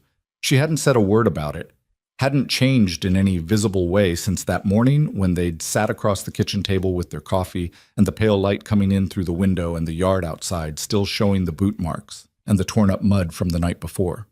She'd been the same as she always was, steady, practical, present. That was part of the problem. Rhett sat on the edge of the cot in the tack room on a Thursday evening and looked at the few things he owned spread out on the blanket beside him. The rifle, the knife, the repaired boots, a wool shirt Eleanor had given him from Thomas's things back in February. She'd handed it to him without ceremony, said it was just sitting there, and he'd taken it because his own was past mending. The bedroll, a small tin that had held tobacco once and now held a few coins and nothing else. Not much to show for 31 years. Less to show for the 4 months he'd been here, except that the barn roof didn't leak anymore, and the fence lines were tight, and the cattle pen gate swung true. He picked up the wool shirt and set it aside. He'd leave that one. It wasn't his. The thing that had been turning in him since the night of the riders was this. Eleanor had watched him cross that yard in the dark and come back with bloody knuckles and a man subdued, and she had seen, clearly, without any of the filters that softer people put between themselves and what they're looking at, exactly what he was capable of. What he'd been capable of before the mountains, and what the mountains had, if anything, made more efficient. He'd told himself for years that the wildness in him was the problem. The thing that had cost him his partnership with Hale, had put him crosswise with men who didn't forgive being crossed, had driven him up into the high country where the only things he could damage were things that could take it. He'd told himself that he'd gone up there partly to protect other people from the version of himself that emerged when things got bad. And now Eleanor had seen that version, fully, in her own yard. He'd been waiting 3 days for the shift, the way she'd look at him differently, the distance that would open up, the polite management of a situation that had become uncomfortable. He'd seen it before. He knew how it worked. It hadn't happened. And somehow that was worse, because he didn't know what to do with it. He could handle rejection. He'd had a lot of practice. What he didn't have practice with was someone seeing the worst of him and continuing to hand him coffee in the morning and argue about history books in the evening and ask his opinion on the calving schedule, like none of it had changed anything. Maybe she was managing him carefully until she could find a way to ask him to go. Maybe the steadiness was courtesy, not truth. Maybe she was waiting for him to make the decision so she didn't have to. He folded the bedroll and set it by the door. He'd leave in the morning. He'd fix the 2 things on the north pasture that had been bothering him first, the gate hinge and a post that had been leaning since the thaw. And then he'd get his things and go before he stayed long enough to make leaving worse than it already was going to be. He blew out the lantern and lay down on the cot with his coat over him, and he looked at the dark ceiling and listened to the horses settle for the night, and he did not sleep for a long time. In the morning, he went to the north pasture. He fixed the post first, dug out around the base, repacked it with stones and tamped earth, set it vertical, and checked it twice. The gate hinge was a simpler job, 20 minutes at most. He was crouched over the hinge hardware, fitting the bolt, when he heard boots in the wet grass behind him. He didn't turn around. "I'm almost done here."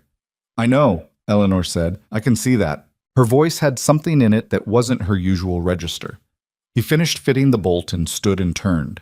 She was standing 6 feet away in her green coat with her arms crossed over her chest, not against the cold. It wasn't that cold this morning, but in the way of someone holding themselves together while they say something they've decided to say. "You're leaving," she said. Not a question. He looked at her. He thought about denying it and discarded the thought immediately. She'd see through it in about 4 seconds. "I was going to finish these 2 things first, and then just go." "Yes." She held his gaze steadily. Her jaw shifted the way it did when she was working through something carefully. "Without saying anything." "I was going to say something." "What were you going to say?" He didn't have an immediate answer to that, which told both of them something. "That the north pasture fence will hold through the summer. that the bull's in good shape and the calving heifer should go fine without trouble, that the roof section I patched in January might need looking at again next winter, but it'll hold until then. Eleanor was quiet for a moment. A bird was making noise somewhere in the cottonwoods down by the creek, the kind of bright, persistent noise that belongs to spring mornings and seems inappropriate when you're in the middle of something difficult. "That's what you were going to say?" she said. "About the fence and the roof?" "Yes. Not anything else." He looked at her. He was holding the gate hinge hardware in his left hand, the bolt and the wrench, and he became aware of it and set it down on the fence rail. He said, "Eleanor." "No," she said. "Let me." She unfolded her arms and let them fall to her sides, which for her was a significant thing.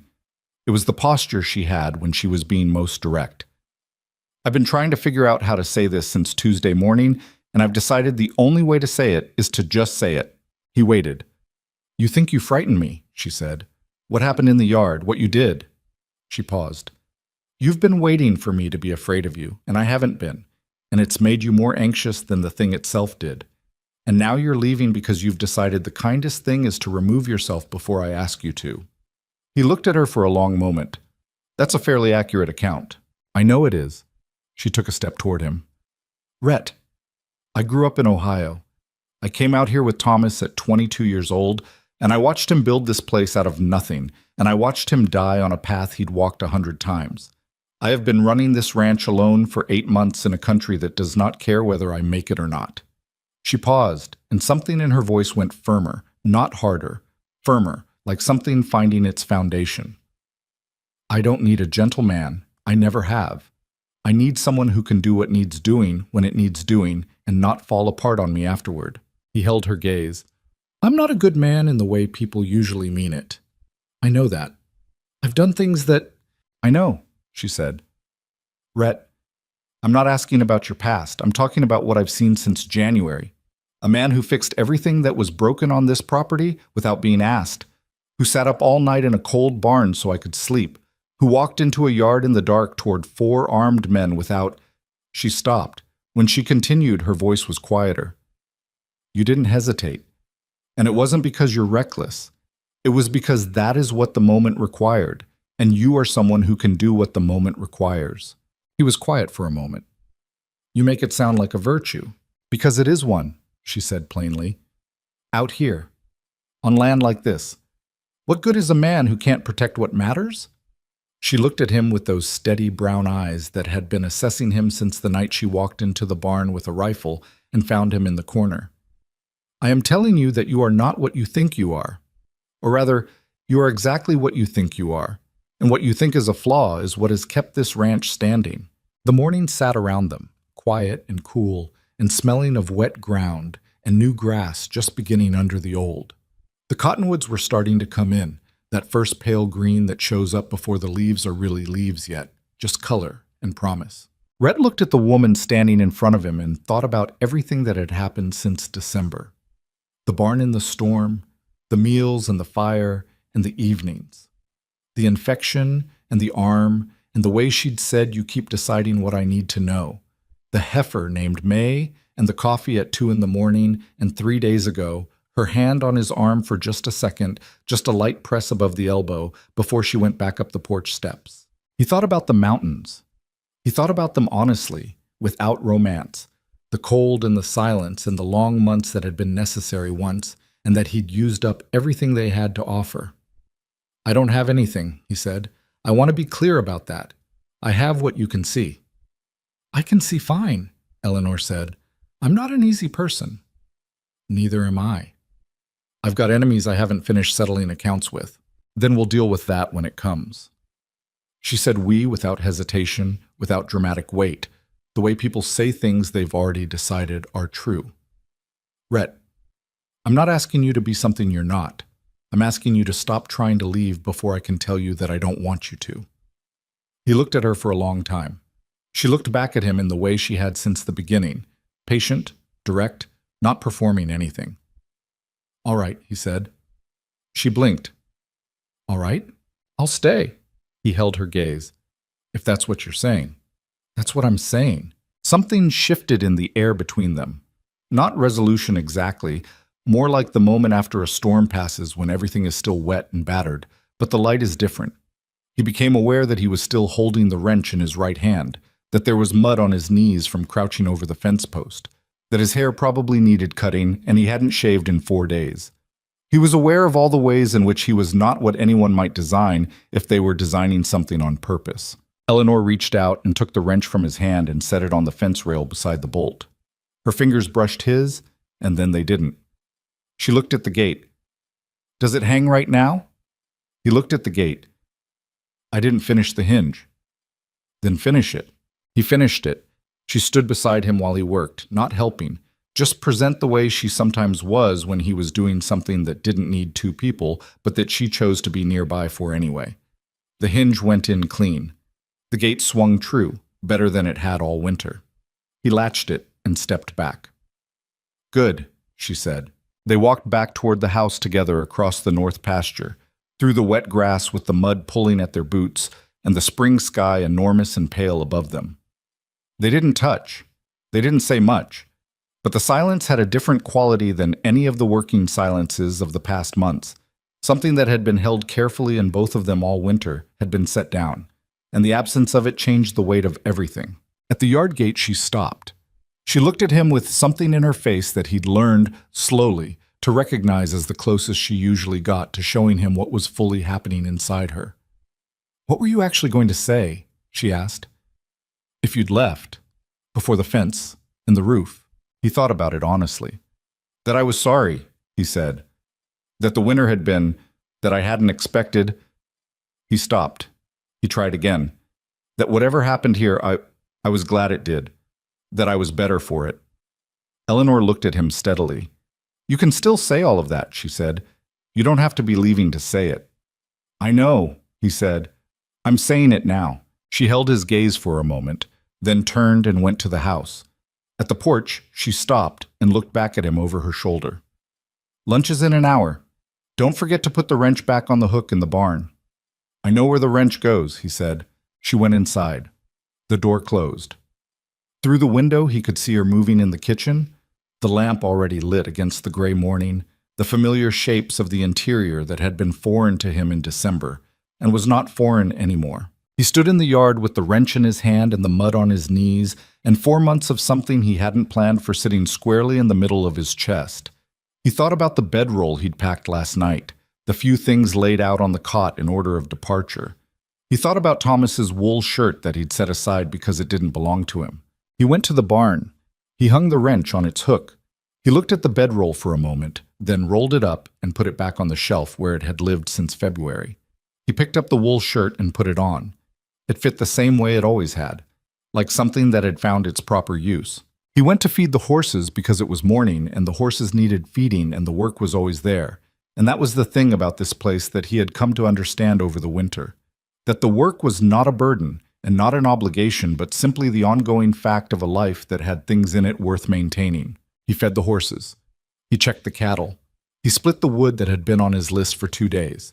He did these things in the particular way he'd come to do them here, with the knowledge of the property that comes from months of learning its specific character. Which post was always the first to go soft? Which cow was the anxious one?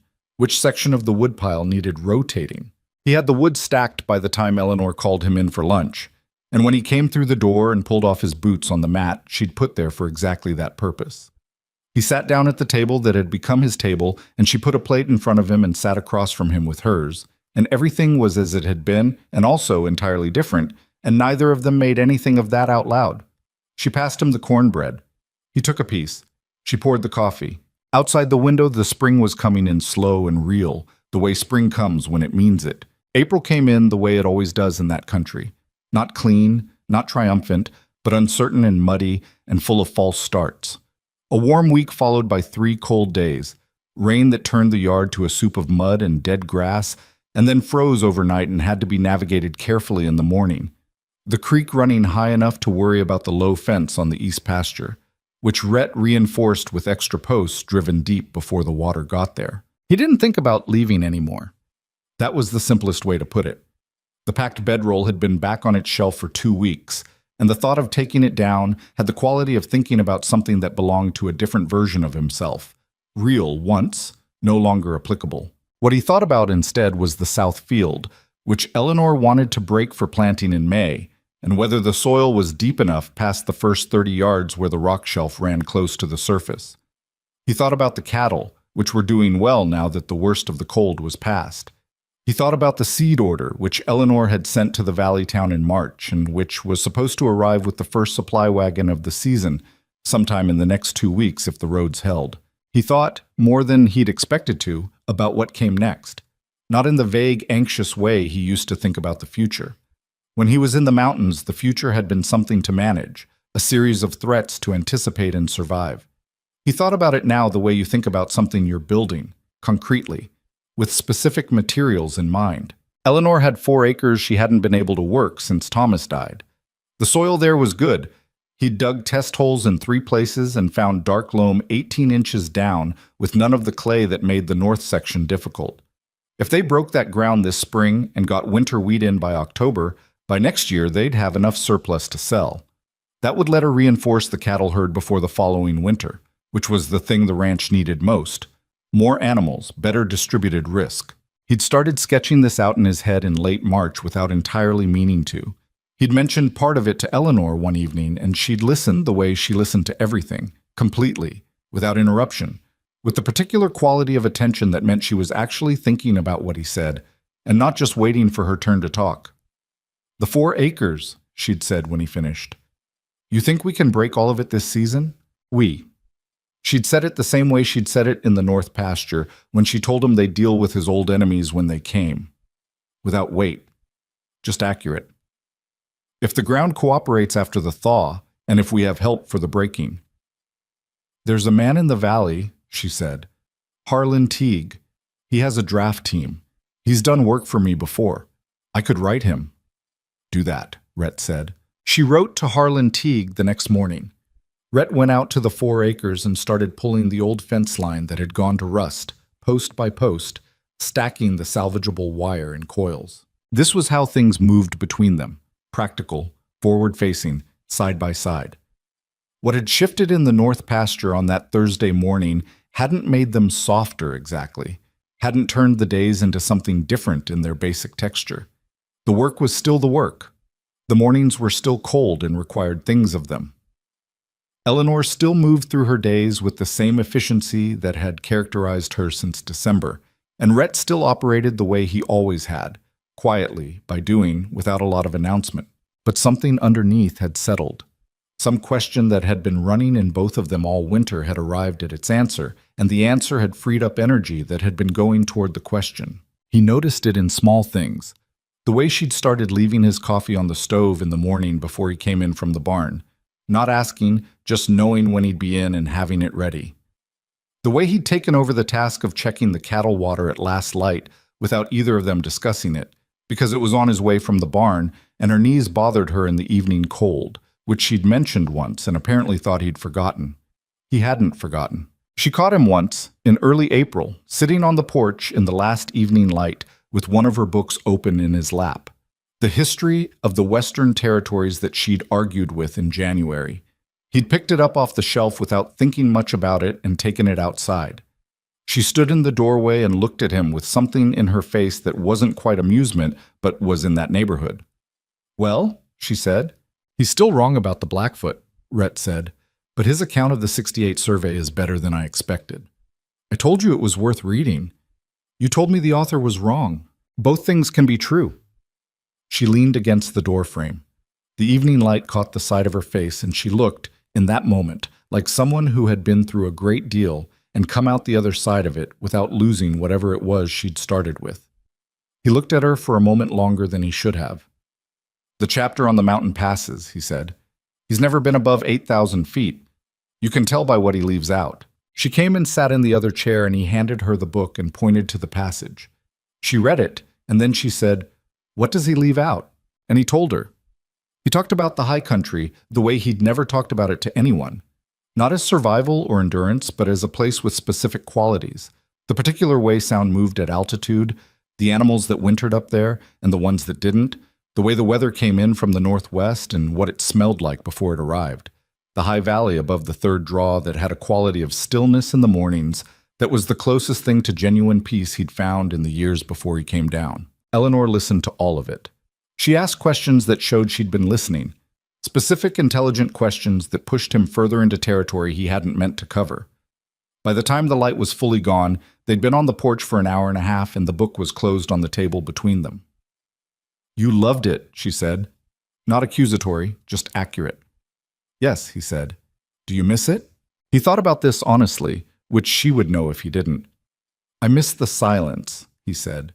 "Not the loneliness. I didn't understand they were different things until I didn't have one of them anymore." She was quiet for a moment. "Thomas used to say that this place was loud even when there was no sound, that you could always hear the ranch needing things." She paused. "I thought that was just how ranches were, but I think now he meant that he could never fully stop thinking about it, never fully put it down." He wasn't wrong. No. She picked up her coffee cup, found it empty, set it back down. "But I don't think he minded. He built it, so the needing things was... It was his. It was him." She looked across the dark yard. "I've been trying to figure out if it's me now, if I've taken it on the way he had it." "You have," Rhett said. She looked at him. "Since I got here," he said, "you know every piece of this place, where the weak spots are, what it needs in what order. You know it the way he built it into himself, and you built it into yourself a different way, after." He held her gaze. "It's yours, Eleanor. It's been yours." She looked at him for a long time without saying anything. He let her. He'd learned over the winter that her silences weren't absence. They were presence of a different kind, the sound of someone taking something in and giving it proper weight. "Thank you," she said finally. She said it simply, without elaboration, which meant she meant it more than a longer version would have. He nodded. They sat in the dark for a while, and the ranch made its small sounds around them. The cattle settled, the horses quiet, the creek running high in the distance, and neither of them felt the need to fill it with anything. The seed wagon arrived on a Wednesday in the third week of April, driven by a narrow man named Aldous, who made the valley run twice a month and who had apparently known Eleanor for several years, because he greeted her by name and asked after specific things: the cattle, the south pasture, a dispute with a neighbor that had apparently been resolved in the fall. He looked at Rhett with the frank assessment of a man who carries news between communities and knows its value. "You're the one who's been working the place," Aldous said. It wasn't a question. "Since winter," Rhett said. Aldous glanced at Eleanor and back. Something in the glance suggested he was filing information. "Heard there was some trouble. 4 men from the Cutter outfit." Rhett kept his face level. "There was trouble. It's resolved. So I heard." Aldous seemed satisfied with this, or at least done with it. He climbed down from the wagon and started unloading the seed order, and Rhett helped him without further conversation, and Eleanor checked the order against her list with the focused attention she brought to accounting. One bag of seed was wrong, winter rye instead of the spring wheat she'd ordered. Eleanor pointed this out to Aldous in the same level tone she used for everything, and Aldous made a note and promised the correction on the next run and didn't argue about it, which suggested he'd learned not to argue with Eleanor Pike about what she'd ordered versus what she'd received. After Aldous left, Eleanor stood in the yard looking at the seed bags stacked against the barn wall and did the recalculation that the missing bag required. Rhett could see her doing it, the slight movement of her eyes that meant arithmetic. "We can start with the east section," she said. "Get that in the ground before the rye arrives. It gives the earlier planting more time anyway." "I'll get the breaking started tomorrow," Rhett said. "Teague coming Friday?" "Friday morning." She looked at the 4 acres beyond the east fence, still rough with old growth and the rust-colored remnants of last year's dead grass. "It's going to be hard going in that far corner where the root system is." "I know. I'll work it by hand first, break up what I can, make it easier for the draft team." She looked at him. "That's 2 days of hard work." "Yes," he said. She held his gaze for a moment with an expression he'd come to know. Not quite approval, more like the recognition of something she'd expected from him and had received. "I'll bring lunch out to the field," she said. "Don't try to do both far corners in one day." "I won't." She went inside. He stood in the yard and looked at the 4 acres, at the work that was there waiting, and felt the same thing he'd been feeling since that Thursday morning in the north pasture. A quality of rightness that was unfamiliar enough that he kept noticing it, kept checking it to make sure it was real, and not some trick his mind was playing after too long alone. It was real.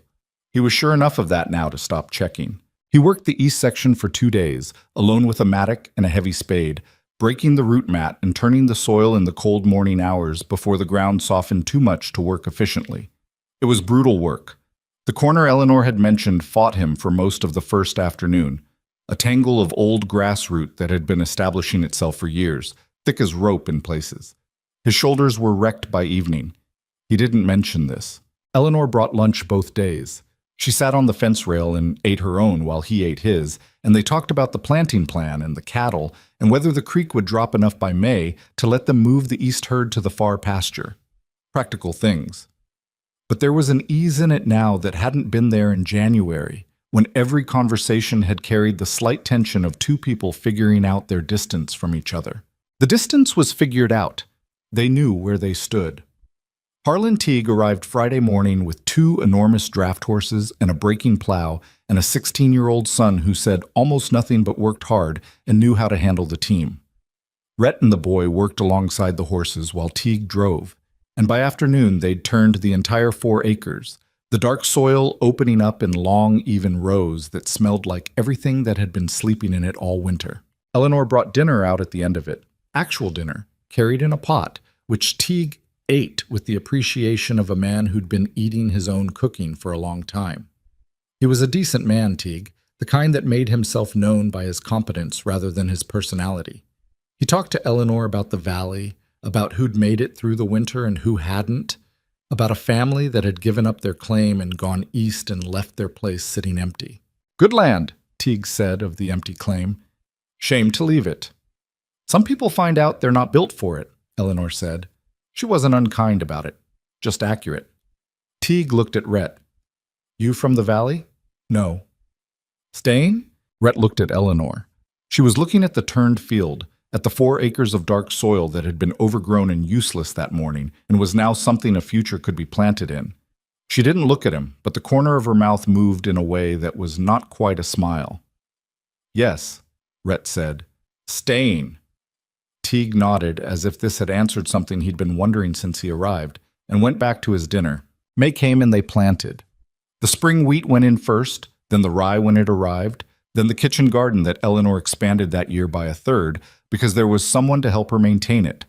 Rhett built new raised beds from lumber he milled himself from deadfall timber on the north slope, which wasn't perfectly straight but was solid and would last. Eleanor didn't comment on the imperfect lumber. She planted beans in it. Summer arrived with heat that baked the mud flat and turned the creek from flood to low in what felt like a matter of weeks. The wheat came up green and promising. The cattle did well on the summer pasture. One of the horses threw a shoe, and Rhett reset it himself, which was not a skill he'd had when he arrived, and which he'd learned from a book Eleanor had that covered basic farriery. He did it badly the first time and had to do it again. He did it better the second time. The horse seemed satisfied. He moved his things into the house in June, not in a significant way. It happened incrementally, the way most real things happen. The coat hook inside the door that became his, the shelf in the kitchen where he kept the small tools he used daily, the chair that had always been his chair becoming officially his chair. Eleanor reorganized a shelf in the bedroom without fanfare and without explanation that he was clearly part of the reorganization. And he understood this the same way he understood most of what she communicated, directly, without needing it translated. It wasn't a perfect arrangement. He was not a perfect man, and she was not an uncomplicated woman, and the frontier was not interested in the happiness of either of them. He had nights when the thing that had sent him to the mountains still moved in him, a darkness, a capacity for violence that he'd never fully resolved and probably wouldn't. He still startled badly at unexpected sounds. He still had days when the weight of other people's proximity pressed on him, and he needed to be alone in the way that the body needs specific things. And on those days, he went to the barn or the far pasture and worked alone until the pressure eased. Eleanor gave him those days without being asked. She'd learned to read the particular quality of his silence the way he'd learned to read hers. And she understood the difference between the silence that meant he was thinking and the silence that meant he needed distance. And she never made him feel that needing distance was a failing. He loved her for that. He hadn't said it yet, not in those words, but it was true.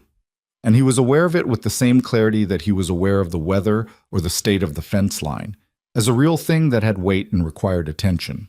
He said it on an evening in late July, which is not the kind of evening that stories usually choose for such things. It was hot, and he was tired, and his back was hurting from a full day putting up hay, and Eleanor was making supper with the efficiency of someone who was also tired and doing it anyway. And there was nothing romantic about the kitchen at the end of a long day in July. She handed him the coffee, and their fingers touched, and he said, "I love you." And it came out completely flat, with no preparation, like something that had been waiting to be said and had found an exit. She looked at him. He looked back at her.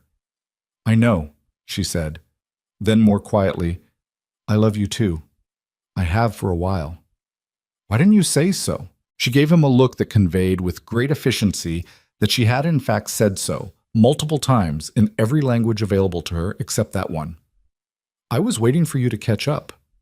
He thought about the north pasture in March, the way she'd stood in the wet grass with her arms at her sides and said, "I don't want you to go." The way she'd said, "We'll deal with that when it comes." The way she'd reorganized the bedroom shelf. "I'm slow," he said. "You are," she agreed. She turned back to the stove. "Supper's almost ready. Wash your hands." He washed his hands. They ate supper. The evening came down warm and orange over the valley, and through the kitchen window the fields were green and full of everything they'd planted in the spring, and the ranch was alive in a way that it hadn't been in December. Not just surviving, but actually alive, accumulating towards something. He sat at the table after supper and looked at the bookshelf and at the fire starting in the front room, at the small geography of a shared life. The 2 cups, the 2 coats on the hooks, the tools in their places, and the fields outside, and the animals settled for the night. He thought about the man he'd been in December, cracked rib, soaked bedroll, the certainty of dying in a field, and he didn't feel far from that man exactly, because he'd learned that you didn't get far from the things that made you. You just got to decide what you were going to do with them. He had done this. He'd come down from the mountains, and he'd found a barn in a storm, and a woman with a rifle had walked in and looked at him and decided not to turn him away. That decision had cost her something. The comfort of her careful solitude, the managed distance she'd put between herself and anything she might lose again. And his willingness to stay had cost him the other thing, the clean, empty piece of a life that asked nothing of him because there was nothing in it worth asking for. He thought that was probably how it worked. The things worth having asked something of you that the things not worth having didn't. The mountains had taken his company and his comforts and his safety, and in return had given him himself, stripped down, durable, clear about what he was. Eleanor's ranch had taken that self and asked it to be accountable to something outside itself, and in return had given him the only thing the mountains never could, a reason the self was worth having in the first place. Eleanor came back from the kitchen and sat in her chair and picked up her book and opened it. The lamplight fell across the pages. The fire was going. Outside, the late July dark was warm, and the creek was running low, and somewhere far off an owl made its hunting sound and went quiet. She read for a while. He sat and thought about the south field and what it would look like in October, the wheat gone gold and ready for the cutting. He thought about winter coming and what needed doing before it arrived. He thought about the empty claim Teague had mentioned in April, the good land going to waste down the valley, and whether it was worth asking about. He thought about a lot of things that required a future to take place in. "Eleanor," he said. She looked up. "That claim Teague mentioned, the empty one." She held his gaze. Something moved in her eyes. The quick intelligence that he'd stopped being surprised by and had simply come to count on. "I've been thinking about that too," she said. "And?" She looked at the fire for a moment, then back at him. "And I think we should talk to Teague about it, in the fall, after the harvest." He nodded. She went back to her book. He looked at the fire. The ranch settled around them in the dark, solid and real, and full of everything they'd both brought to it, her knowledge of the land, his willingness to defend it, the grief that had come before and the work that had come after, the particular kind of life that gets built not from ease or luck, but from two people deciding, separately and then together, that what they're building is worth the cost of building it.